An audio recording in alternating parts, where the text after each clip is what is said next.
Unlike many cities, Sudbury does not have a park where dogs can run free. But that may change soon. The city of Sudbury is considering an off-leash dog park. Cambrian College Television's Patrick Demers met up with one dog walker who welcomes the initiative. Every day, at around the same time, Carol gets ready to take her dog outside. There's just one problem.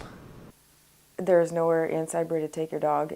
Carol currently takes her collie shepherd lab Xena around her block simply because there's no location in the boundaries of the city where a dog can run free without a leash. And it's not very safe.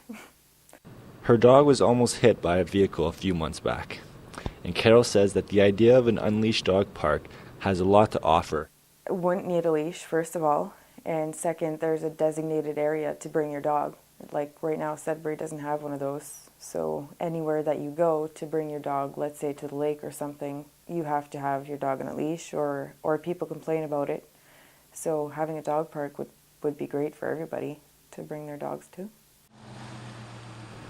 At Cambrian College, a student shared his thoughts on the subject.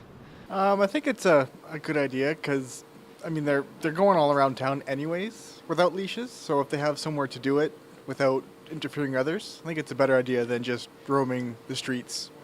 Because you never know, it could be on the Kingsway where it's really busy. Out of over 10 students, only 2 were against the idea.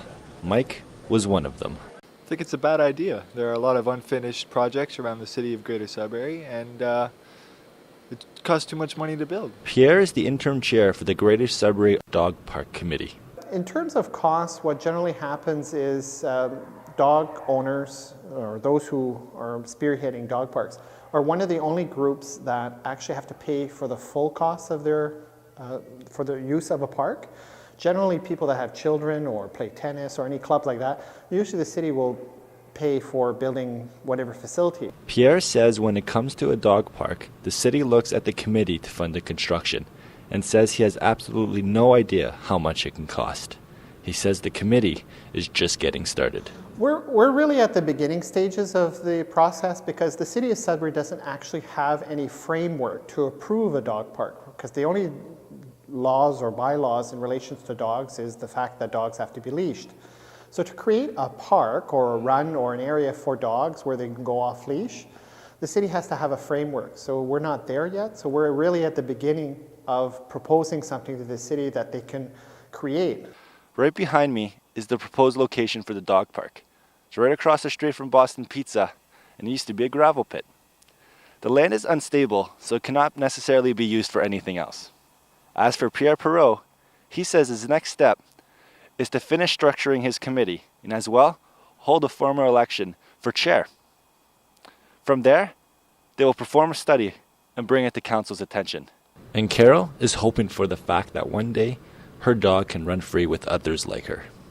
My dog doesn't do well on a leash. She does better without the leash. So, and it's better for her she's not around dogs much, and at the dog park there is a lot of dogs. Well, I would hope there would be. For Cambrian College Television, I'm Patrick Demers. And evenings just got a bit more exciting at Cambrian College. The Fontainebleau, Cambrian's restaurant on campus, is hosting a series of international dinners. They feature food from around the world, and the event has run for 2 decades now, but as our reporter Melissa Bukowski discovered, it's even more popular than ever. Cambrian's on-campus restaurant is just about full tonight. The specialty is Greek food, and students are busily working behind the scenes to make this evening successful. They must do everything from the peeling and breading to the stirring of sauces. They're great nights. It's a lot of fun. Come out and see the students, see us chef students, trying these new meals, try and experience a little bit of culture, bringing in some music, bringing in some decorations. It's just all in all, just a great night to come out and enjoy it all. Chef training students, like Brandy Cooley, get to learn to make culinary creations beyond the ordinary. I think the international cuisine dinners we're having is important because the students get to experience a little bit of cultures from around the world. They get to taste different foods. They get to kind of make it their own by giving a little bit of Canadian style, and it's just a whole learning experience for us. Since international dinners started 20 years ago, the head of the chef training program says they are more popular than ever. I think the interest amongst Sudburyans for the fact that because of the diverse cultures that we have, that people are more and more wanting to experiment with these different foods and actually come to our dining room and try different cuisines. But the key to the success of the international dinners is likely mostly in the quality of the food. We just started and we had a calamari appetizer and it was very good. And I tasted my wife's soup and that was delicious as well. So far I'm really enjoying it. And I love the ambience with the guitar playing in the background. For those looking to experience flavors and ingredients from a host of countries, these 3-course international dinners can be enjoyed now through till April 1st.